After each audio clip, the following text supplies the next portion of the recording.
Hey, can you all hear us?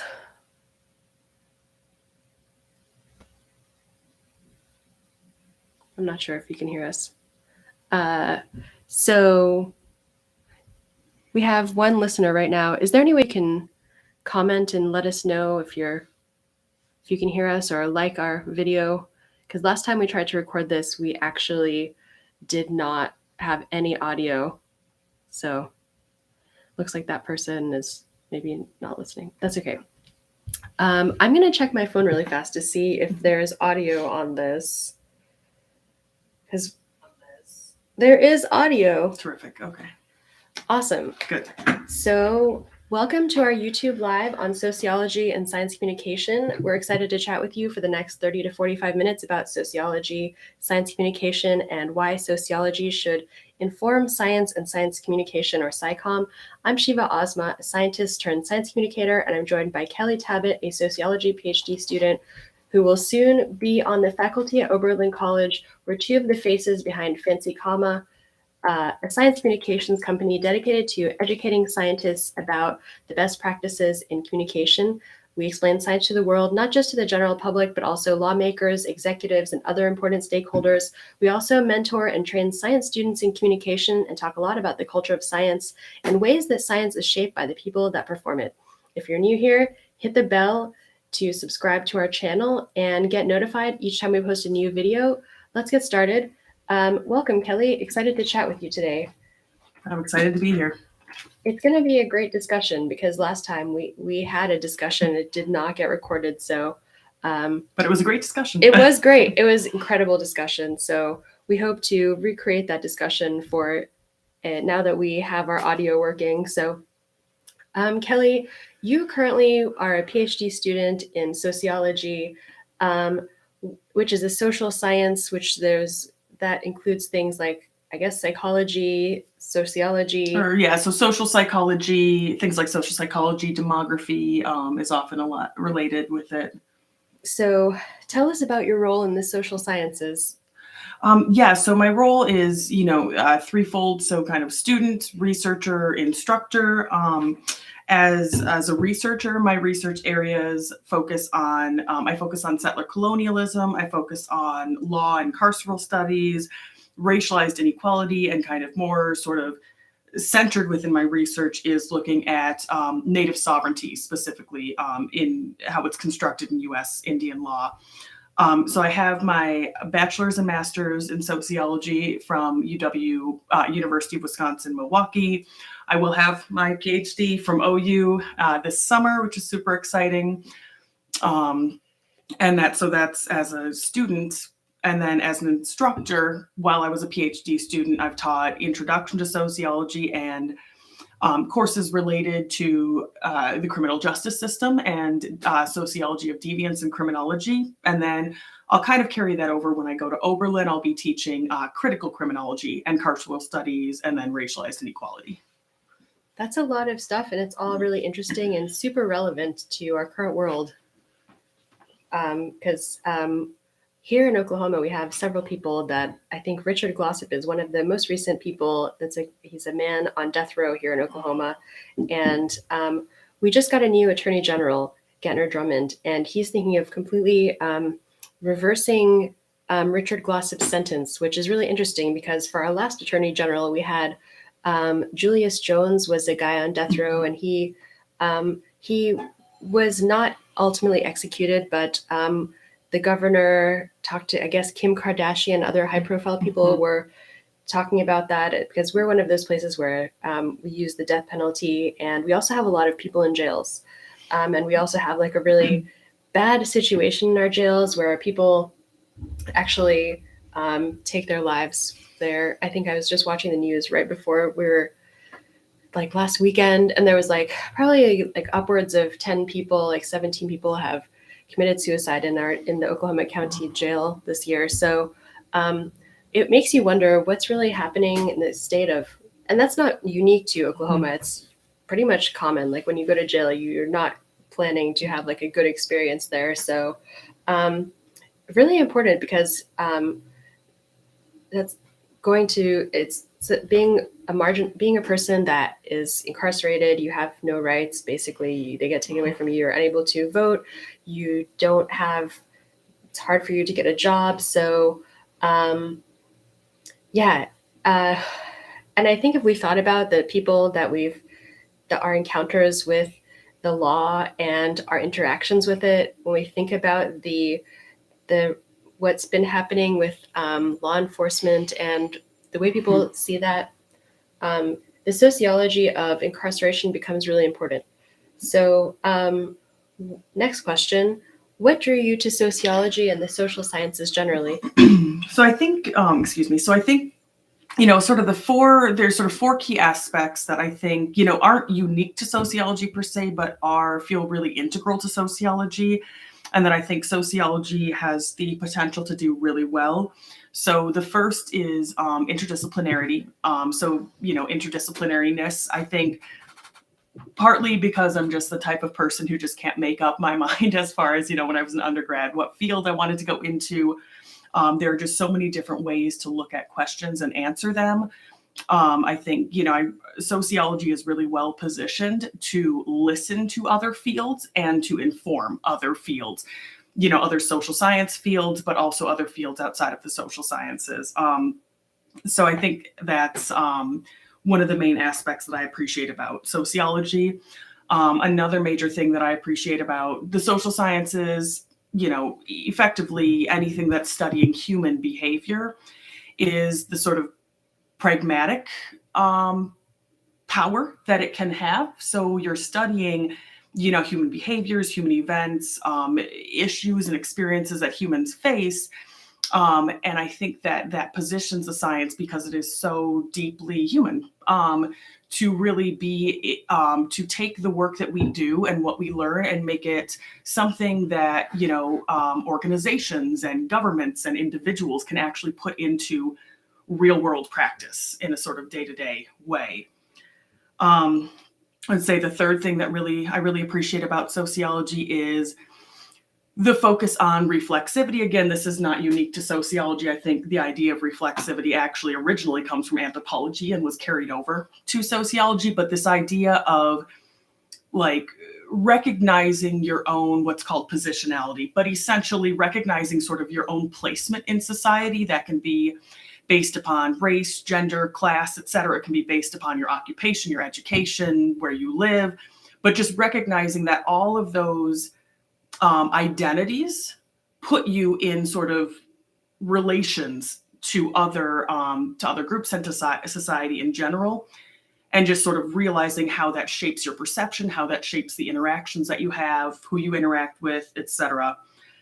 And then I'd say the last thing that I really appreciate about social science, and sort of what makes me feel like I can do something that reflects the type of person that I am, is just, I say, room for agency. So the fact that, I think it was best put by W.E.B. Du Bois. He used to say that, or he said, and this is paraphrasing, but essentially that sociology is the study of the workings of free will within the structures of social boundaries, of societal boundaries. So essentially that individuals recognizing that there are these boundaries that everybody has on what they can do and what they can see and et cetera, but also recognizing that each individual has an amount of agency, which creates this sort of complexity to studying human behavior. Yeah, I think when you think of society, Western culture is very individualized. We don't think of society that much. I was trying to think for example, one of the points I wanted to talk about today was we don't think about trauma, because we don't think about collective, this society at large. We think about ourselves and freedom of ourselves, and we have a different worldview than many other cultures. Granted, that's not to say that Eastern culture is necessarily good at handling trauma. For example, when I was a researcher at Georgetown studying PTSD and trauma, there's a lot of sort of grin and bear it type culture in Asian culture. And that's pretty hard, because they don't even really recognize PTSD. I mean, they have PTSD, but their view of trauma is more like a grin and bear it type of thing. So it's interesting, the cultural, if we were better able to study sociology and science and apply it, we might learn that there's cultural and social differences in the way PTSD is diagnosed and the way, for example, we treat and diagnose depression. And the radiating impacts throughout an individual's life, but even intergenerationally, community level. Yeah. Yeah. Amazingly, we had one person watching right now, and then currently no one's watching. Maybe they're going to catch the recap. I really hope that our audio is coming through. I don't know how to boost our microphone. Their audio is okay. It seems. I tested it, so yes. Yeah. So next question, what is social Cycom and how does this connect to your interest in social science?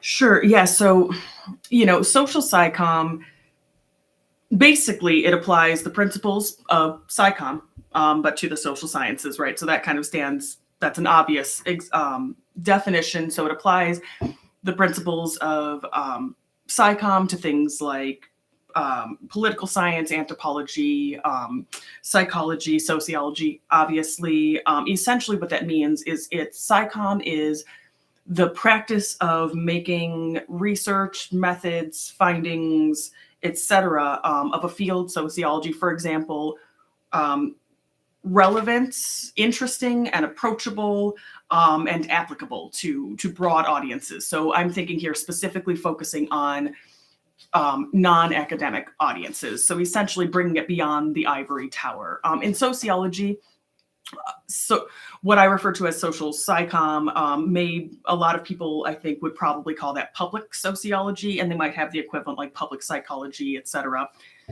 But yeah, essentially it's that same idea. It's about focusing or directing your research findings and teaching to the audiences, audiences outside of the academic world. So outside, beyond students and professors, etc. So I think, one of the major ways that I think this connects to sort of my research focus area, but sociological and human social sciences in general. I mean, there's many ways that it can connect, but I think one of the most obvious ways is thinking about, so in Indigenous sociology, which is sociology by and studying Indigenous people's experiences, there's a phrase, nothing about us without us, which I think is shared by other fields, especially ones that focus on, or other topics that focus on marginalized communities.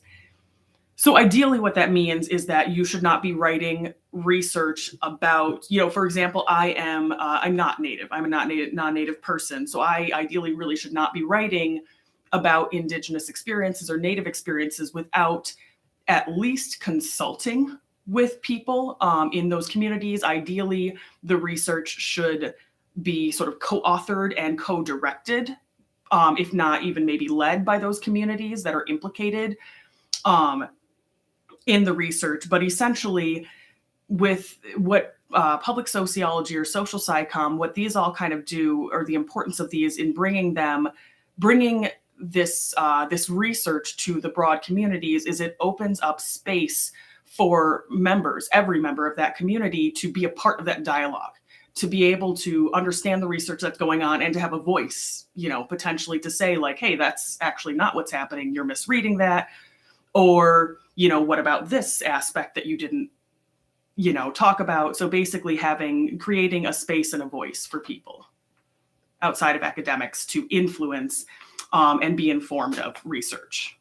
Yeah, that's really important, not just for social sciences research, but for science research. Clinical trials are heavily white and male, and until recently, they didn't have diversity, because making clinical trials more diverse actually slows down your research. So a lot of people say that it's not good to have slower clinical trials, but it's do you really want to have a clinical trial that only applies to white males, or do you want to have a clinical trial for example, the COVID vaccine?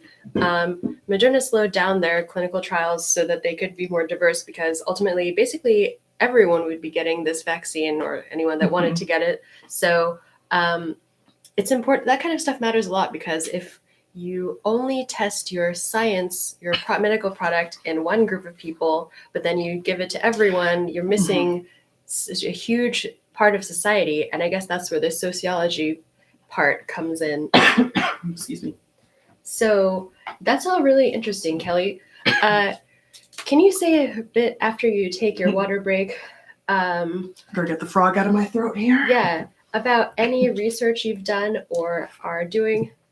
Sure. Yeah. So, I mean, I talked a little bit about my broad focuses. I mean, I have done research. My master's thesis was looking at U.S. Supreme Court decisions since the 1800s, and essentially looking at the opinions and how justices, excuse me, how justices interpreted the limitations and meaning of Native sovereignty, and how that has changed or stayed the same across time. That's okay. I just want to take some time to look at my beautiful hair clip that I put on just for this live while you're taking your water break. Well, I'm having a non-COVID cough break. Yeah, I actually woke up this morning. It was like 4 a.m. and I woke up coughing, and I don't know why, but I couldn't stop coughing, and then I went to sleep. I might be. I swear it's some of the weather, though. I mean, it's the weather. I get really bad seasonal allergies, like hay fever type stuff, when the weather switches over. So that's what I'm assuming it's more related to. Yeah, sorry about that. No worries. We're just talking about your research. You studied Supreme Court cases with Native Americans. There's been a lot of them. There was McGirt, which had to do with prosecuting criminal people that have performed crimes in Oklahoma, and like where their Native ancestry was. So basically, like criminal jurisdiction in Oklahoma. That's the more academic, normal way to say it. And like that was a huge thing in Oklahoma, because our governor, though he's actually a member of the Cherokee Nation, he actually opposes McGirt, and it's one of the cornerstones of his administration has been to just fight McGirt at all odds. Really interesting. That's one. There was another one as well. There's a lot of Supreme Court cases that there have been a lot over time too. I mean, the Cherokee removal was the result ultimately, I mean, of many factors, but the Supreme Court decision. Supreme Court decision. So I mean, since like the mid 1800s, and really a lot of the ways that in this country the U.S. Supreme Court understands the meaning of sovereignty is basically just a carryover from, laws or interpretations, precedents set in the 1800s.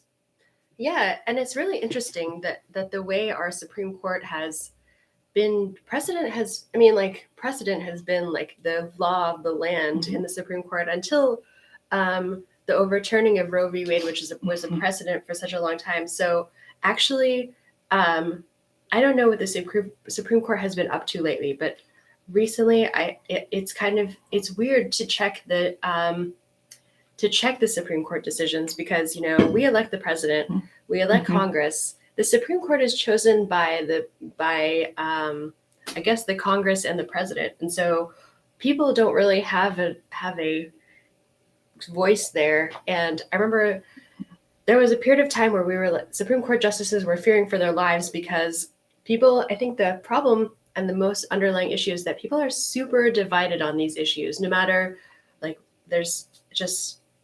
but I don't think people on like the cultural issues, but I think that people might not be as in tune with Native American Supreme Court cases, because most people probably do not.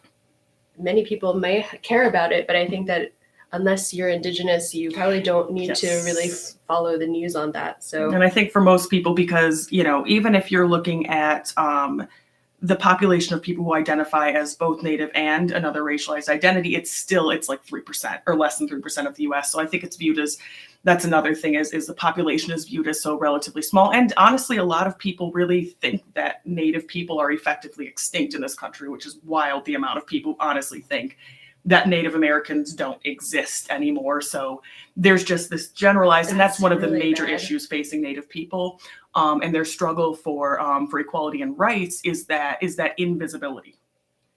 Yeah, well, I mean, I've never thought about that, because we always are kind of talking about the genocide of Native peoples. And so I think that maybe, and I feel like that kind in of itself is a microaggression, like, oh, like once The implication of extermination. that implication I think is very harmful to as an indigenous microaggression. So, but it's really interesting because I haven't worked with indigenous people. Like, I mean, we've had indigenous clients, but and when I was in Congress, I attended a briefing on indigenous health.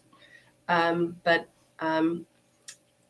yeah, it's there's a guy that is he went to MIT. He is a David Shane Lowry. He's like an indigenous anthropology professor, and he talks a lot about indigenous genocide, and especially as a separate thing from colonialism that occurred with like African Americans, but like because I think that so I follow him on social media. He's always posting about like trying to make things more diverse, but like not making them diverse enough. So he does a lot of like decolonization of decolonization, which it's really, I've never even thought about that. But I mean, if you think about racism and the colonialism and the different kinds of colonialism, it's really, there's a lot to unpack there. And I feel like he's like a one-man show trying to unpack this. And he also wrote a book about Michael Jordan. So like that's one thing I have in common with him. But his views are really interesting. Though I will say they kind of are like, they're just eye-opening. They just like he'll talk about the establishment of Howard University, which is a historically Black college and university, and then talk about the role of colonialism in establishing that, which is like, I mean, and he's done a lot of work too, but it's like that really makes you think about colonialism and how different it can. It's like colonialism upon colonialism. Like the HBCU was established because of colonialism, and then like there's another element that we haven't even thought about, but it's like every time I read his posts, I always it's just really something to think about. And I wonder if he's going to write a book about this because he's very much against racist mascots and all this stuff that Native Americans think about, that Native Indigenous people think about, that we don't really think about. So going back to your earlier comments. So yeah, that was my aside about my colleague, David Shane Lowry. Shout out to David Shane Lowry if he's watching this at any point. So I think we've already talked about your research. Well, then, yeah. And so, I mean, basically just to kind of, and I kind of implicated this, but my current doctoral research is focused on what I call, and many people call, racially disproportionate incarceration, otherwise referred to as over-incarceration of Native people, like the fact that Native people as a racialized group are incarcerated at a rate that is 3 times their population makeup, between 3 and 4 times their population makeup. Is that African Americans or? No, that's, but yeah, it's Native American like are actually incarcerated. Or... Yeah, so I think Black people are incarcerated at a rate that's like just over 3 times. It's actually a little bit taking people who are Native and either Native alone and with other racialized identities.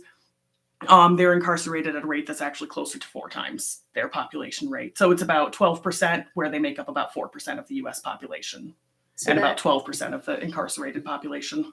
So then when you go to a jail, it's mostly minoritized populations. So I've been to juvie. I haven't been to like a jail. That's really, or at least just like largely disproportionate. I mean, white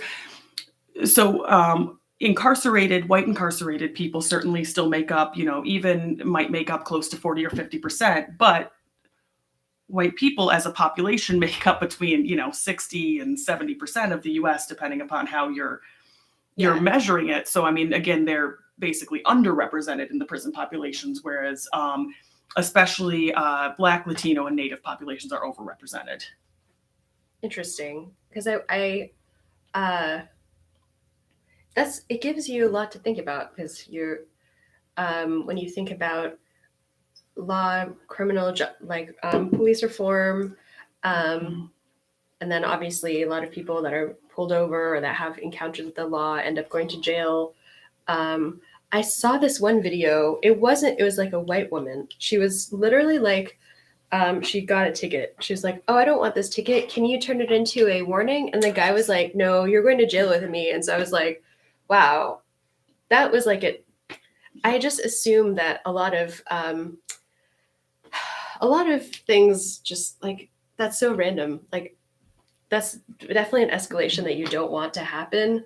Um, I wonder, like, have you done any research on besides racism? Like, have they identified factors that cause this disproportionate incarceration level? Yeah. So I think one way that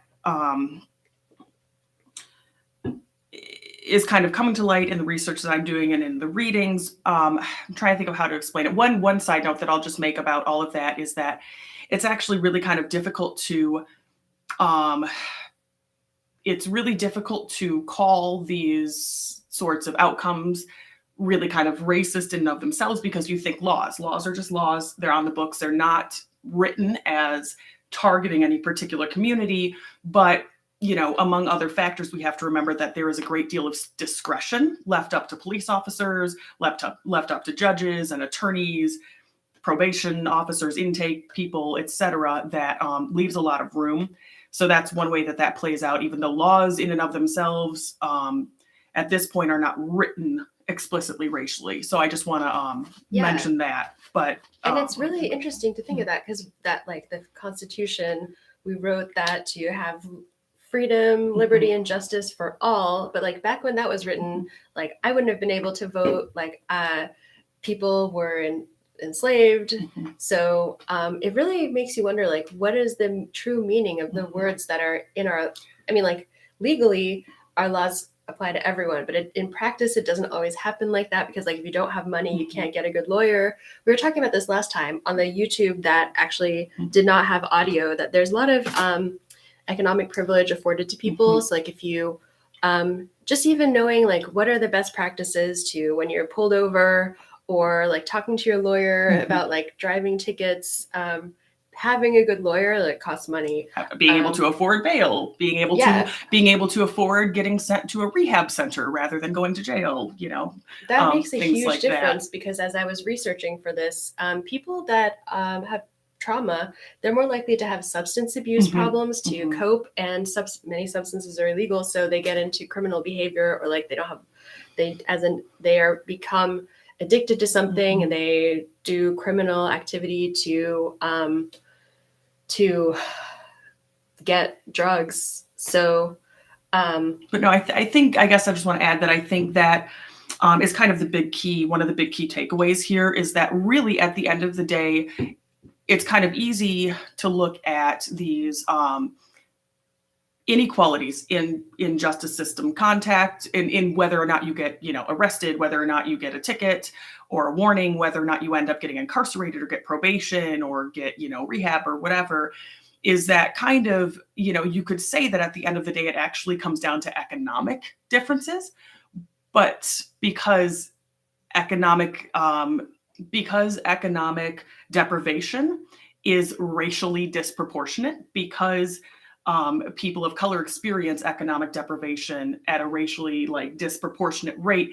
Basically, economic inequality is the mechanism through which racialized inequality is able to play out in a situation like this. That's what I've heard, and it makes sense because if you grow up in like low cost housing, they may have lead in the paint. You may drink water that has lead in it. The people in Flint, I think, are still dealing with their water problems. Then there's no like pulling yourself up by your bootstraps in that situation, and that's why we always talk about like generational poverty and I forget where I was going with that, but yeah, and that actually does have an impact on your brain. Obviously, the environmental stressors, like not having clean water, not living in in subsidized housing that may have like maybe I mean, it goes back to the concept of ACE, adverse childhood experiences, that as you're growing, as from childhood, your brain is shaped by experience, and that includes both good experiences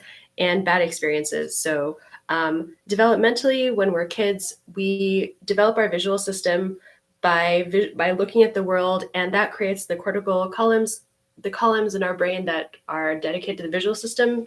So, two Nobel Prize winners, Hubel and Wiesel, got the Nobel Prize for sewing a cat's eye closed during its youth, and then when it grew up, they had the visual experiences in one eye. Then they unsewed its eye. This was not the most ethical study at the time, but it showed that our visual cortex is shaped by experience. And then another place that our brain is shaped by experience is language. So the developmental your brain, you start processing language when you're born.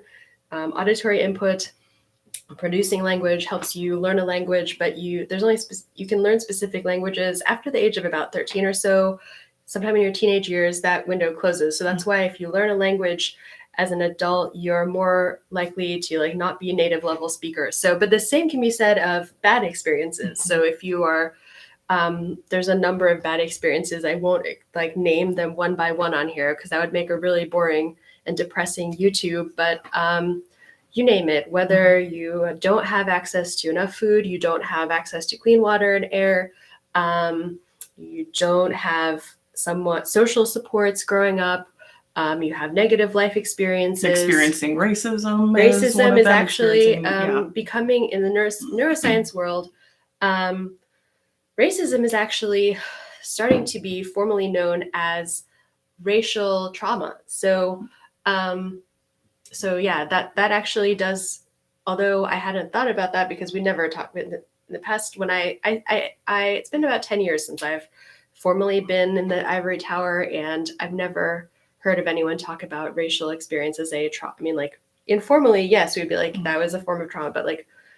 Now, after all of this stuff happening with George Floyd and everything, I think we're realizing that racism is a form of racial trauma. And I think that makes so much more sense because now we can finally study something. Like my colleague, though not in science, I'm collaborating with this girl at the NIH. She's a scientist at the NIH. Her name is Lana Ruvolo, and she did a study that showed that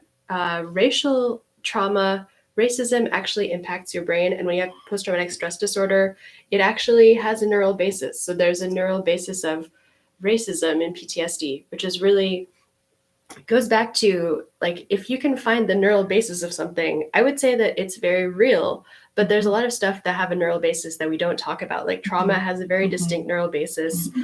Chronic stress basically causes your HPA axis, hypothalamic pituitary adrenal axis, to create the stress hormone cortisol, and then that does a lot of things like mobilize your energy resources. But over time, if you're repeatedly exposed to chronic stress, the cortisol actually causes your brain cells to die. So that's it's kind of a depressing thing to think about. But since I think about trauma and I like to think about trauma, it's just kind of it's important to know about, because if you know that stress literally kills you, then you're more likely to not do stressful things, try to reduce stressors. That's kind of like, I was going to say a little bit about incarceration and trauma and stress. And can I just add a small note? So I mean, I think I definitely am a proponent, obviously, of like the neurobiological and cognitive and like hard science and sort of this kind of traditionally empirical, measurable evidence. And I think that is definitely like the basis of science. I just want to add that also the only kind of thing to remember is that just because we can't put it under a microscope or measure it yet doesn't mean it's not there. And I think this is part of the reason that maybe sociology and the social sciences have a bit more trouble being taken sort of seriously, is that a lot of things, like if you think about qualitative research in anthropology and sociology, a lot of what's being studied are really purely experiential things, like talking to people and interviewing with them and interviewing with groups and seeing sort of trends, but not things. So I think it's great to have that other aspect of it. But I just want to kind of add a note that it's also important, It's also important to take seriously experiences that people have, even if it's not something that can be like measured under a microscope, if that makes sense. Yeah, and I think that a lot of experiences are hard to measure qualitatively, quantitatively. So like can you, how many, like there's no unit of trauma that you experience. We've all been in a huge trauma, which is the pandemic, for 3 years, and I'm sure that that's had an effect on all of us, because I'm not the same person I was in 2020.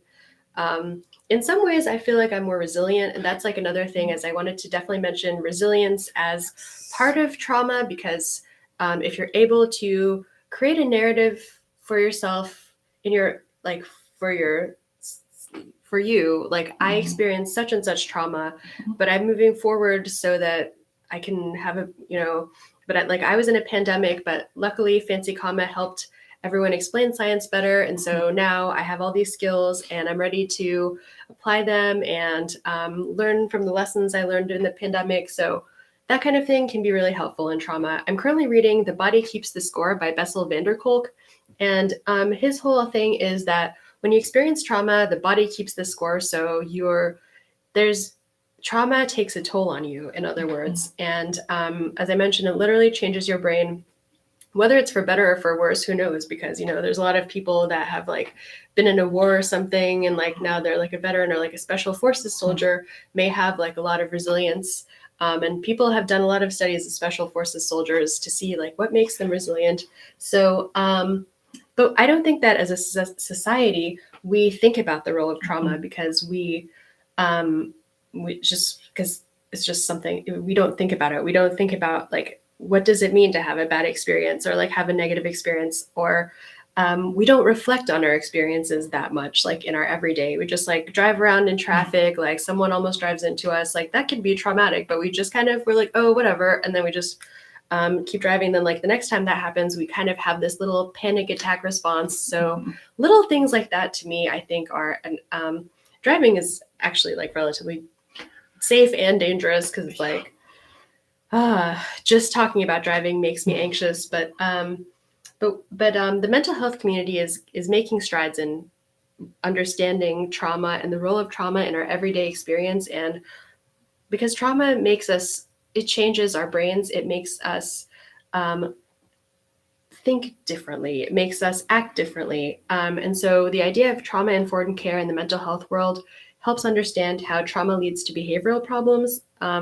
And if we thought about trauma more, maybe we would try to end racism. We would try to be more diplomatic so there wouldn't be wars, because that creates trauma and refugees and everything. So, but like, how do we prioritize trauma in our everyday? I think that would start with like some degree of scientific literacy about trauma and what is trauma, and like, why do I feel so scared when I do something now if I've experienced something traumatic?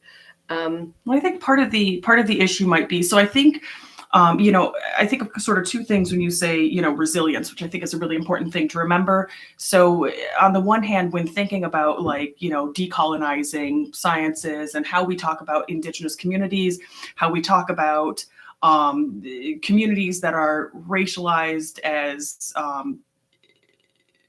communities of color that are marginalized in societies and have faced historical traumas, have faced, genocide, forced removal, slavery, Jim Crow, et cetera, and sort of carry through a sort of intergenerational collective memory of these things that creates an intergenerational trauma, but not so speaking about these experiences, specifically thinking about the idea of Indigenous communities or Native communities.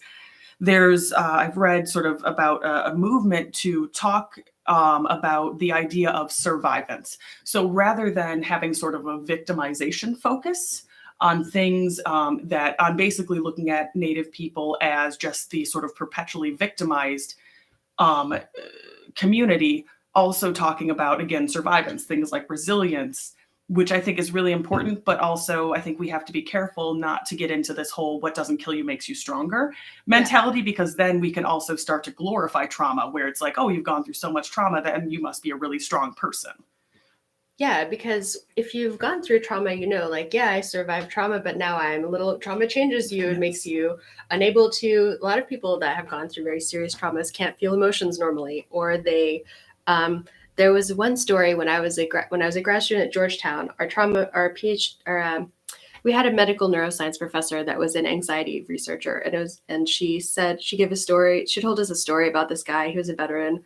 There was a helicopter passing over at a soccer game where she and this guy were there for like their kid's soccer game, and the guy, I guess he was like some kind of like a Vietnam veteran or something, because he dove into the bushes when he heard the helicopter. So that's kind of how I think about the intersection of trauma and criminality. Is like, if you're faced with, like, you're talking to the law enforcement and you have trauma, there's a good chance that your trauma will be triggered in some way, because just because that you're a person that is dealing with traumas. So I wonder if we went through the jails and we asked everyone, like, did you like give them the ACEs questionnaire? Because you can do a questionnaire that tells you what level of adverse childhood experiences you've had. Like, have you ever, did your parents do drugs growing up, stuff like that. So, but even beyond that, I would just add, like, I think that, this sort of group level, what we could call like collective trauma, take something like George Floyd and just the number of sort of police, I don't even know what is sort of the correct way to say it, but essentially, instances where individuals who were police were attempting to arrest them ended up dead through negligence or whatever or overreaction of police officers. But use of force is definitely a very big over excessive problem. use of force that led to mortality. But thinking about the reactions. And thinking about, things like reacting so-called uncooperatively, like maybe you just feel frozen when a cop pulls you over because you're so scared that it's going to end up this way, or resisting arrest or fleeing, which I don't know the science on this, but I would be curious to see if there's a connection between the likelihood of reacting in a sort of survival mode way and seeing these sorts of, thinking of that as a possible outcome. Yeah, and I think that you're really onto something, because that's why a lot of people with mental health problems have really bad interactions with law enforcement. And I think it's because because like you get pulled over, you're already scared. Like if I had, like, I don't want to get a ticket. Like I don't want to get called out for like whatever I just did on the road. Like, I don't know. Like maybe it's because I'm an MIT graduate, like overachiever. Like one of my least favorite things is listening to the police officer tell me what I did that was like wrong. But it's like, if you have a mental health problem or you're traumatized, you have a trauma, maybe your trauma has to do with the way that you have been treated by law enforcement, that would make it terrible. So like a lot of, and that's why I think there really is a need for actionable reforms, like tracking use of force, trying to figure out, are there specific officers that are doing the use of force thing more often? Like, which are there problematic officers? Then you can track that using data. And actually, there's a lot of software that can do that for you. And Fancy Comma has worked on some law enforcement reform work with that argument that if we increase transparency and accountability in policing, we can help make police be the protectors of the people, rather than, and like have the people actually feel like the police are protecting them rather than being afraid of them and like maybe wary of them. So like restoring public trust in that. But it's really interesting. Like I wonder to what extent, I doubt that anyone has thought about like the role of trauma in interactions with law enforcement, but I feel like there's definitely something there. But that's the thing with trauma, because you can't measure it, you can't put a label on it. You can put a label on it, but then you're always like, oh, well, that wasn't that bad. Like I'm still alive. And because no two people necessarily see the color green the same way. No two people necessarily experience one type of trauma the exact same way or have the same type of reaction. Yeah. So there's a lot to unpack there, definitely. One last thing that I'll add is just as far as I understand it, and this is part of the issue of sort of like high crime rates in certain communities, and also especially in Native communities in the U.S., among various other things that sort of feed into that. But that distrust of law enforcement also compels people not to report things when they happen. So essentially, it basically people would rather just sort of deal with a threat of violence than get the police involved because they view the police as a larger threat. Yeah, and I think that that's a huge problem, and I think that the police themselves are dealing with some trauma also. So that's why when you think about like what the real problems are, it's like people don't trust the people that are meant to keep them safe. Like that's a huge problem for society. And it's like, is there really a solution there? Like I feel like there is one. It is a hard one. It forces everyone to talk to each other, and that's a difficult conversation. And sometimes it's like, does that even really work? Because Fancy Comma was involved in doing this kind of work, and I followed the news really closely. And at the end, senators from the Senator Scott created a police reform bill, and then in the House, and then the Democrats did one as well, and they ultimately did not agree on ending qualified immunity, because that's what Senator Booker really wanted, was to end qualified immunity for police officers. So that's kind of like protecting them, like as malpractice is for doctors, that's kind of what qualified immunity is for law enforcement. And so nothing really got done there. And so I was like, well, I just spent all my blood, sweat, and tears like working on this, like nothing came of this, and I really want this problem to get better. But sometimes change takes a lot of time, and it's not always what you expect it will be. It requires everyone to be on board, especially for these like federal reforms. Like I think the president did just do some update so like for the federal government to provide money to local police departments, they require some data reporting on like use of force and stuff, I think. So, and I think the states, I don't know about like local police departments, but this kind of stuff is really important. And even though it's a difficult topic to talk about, I think it's something that we will definitely be talking about forever. And I mean, it's not an issue that started years ago. I mean, it's not an issue that started with Rodney King. It's an issue that's been ongoing since, the civil rights era, where police dogs were used to hold before then, back when we were in the Crusades, like I don't think that people, I don't know, maybe this is very fatalistic. I don't think people are capable of regulating each other, because or at least not perfectly, not ideally, that they're And I think that if we can understand human behavior better, that's the neuroscientist in me. If we can understand human behavior better, be like then we can all get along better, and there like won't be any war, and there will never be any conflict. But or maybe just accept imperfection, like accept the fact that we're going to have to try something and then figure out what's not working and then perfect it, and that's just, it's that we're going to have to be in a constant state of reevaluation and sort of reorganization. Yeah. And I think that's true, not just for this topic, which is very timely and important, but basically any topic, especially the really polarizing topics. Those are really important ones. And sometimes I feel like we'll never make any progress on some of these larger issues, but I think I think throughout time, I would like to think that, in the sort of the long span of time, we as a species and as societies are sort of making strides. I think it's kind of arguable, and it's certainly not idealistic, but it just, certainly takes a long time, sometimes closer to the geological time span than within a lifetime. But like, it's when I was working, so I guess this is where I was going to talk about my experience in journalism and in policy.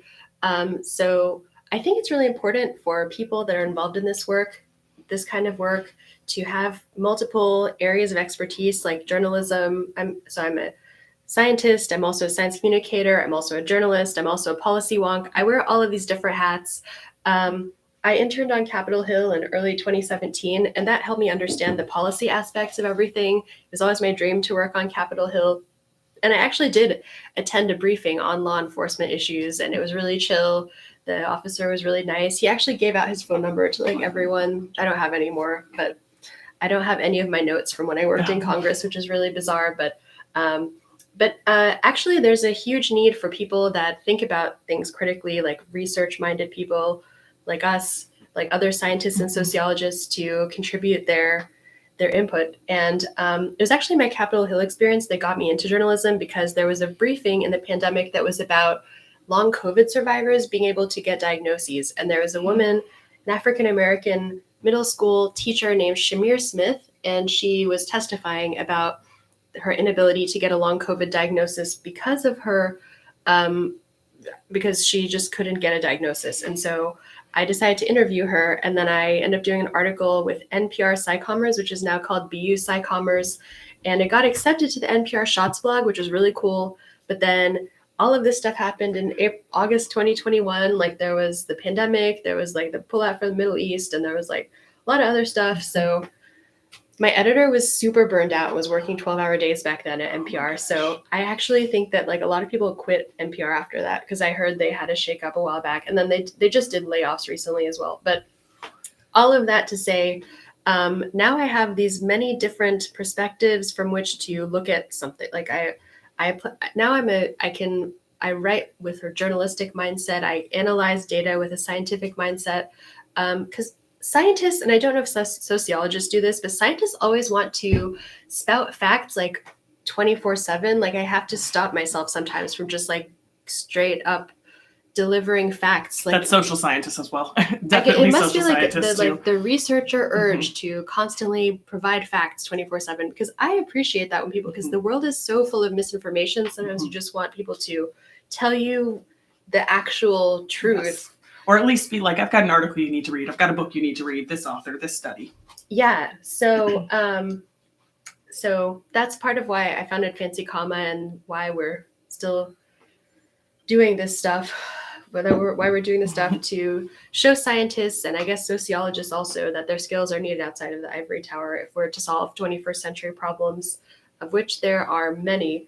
So I guess we've already talked about this. I think we kind of touched on most all of the questions that we had. I think I'm trying to think if there was anything. Yeah, because we already touched on sort of, the value of Cycom and things like policy. I mean, things like being aware of the connection between trauma and incarceration, not just that having had trauma makes you more likely to be incarcerated, in the sense of making you more likely to conduct behavior that is more likely to get arrested or end up in incarceration, but also that incarceration itself is traumatic or re-traumatizing. It's not only traumatic to the person who's incarcerated, it's traumatic to their family, to their children, to their spouses or partners, et cetera, to their friends. And then even, once you get out of incarceration, reintegration is a serious issue. A lot of people find it very challenging to sort of survive, really, to find jobs, to find housing, to reform relationships back in communities. So it's just the entire thing.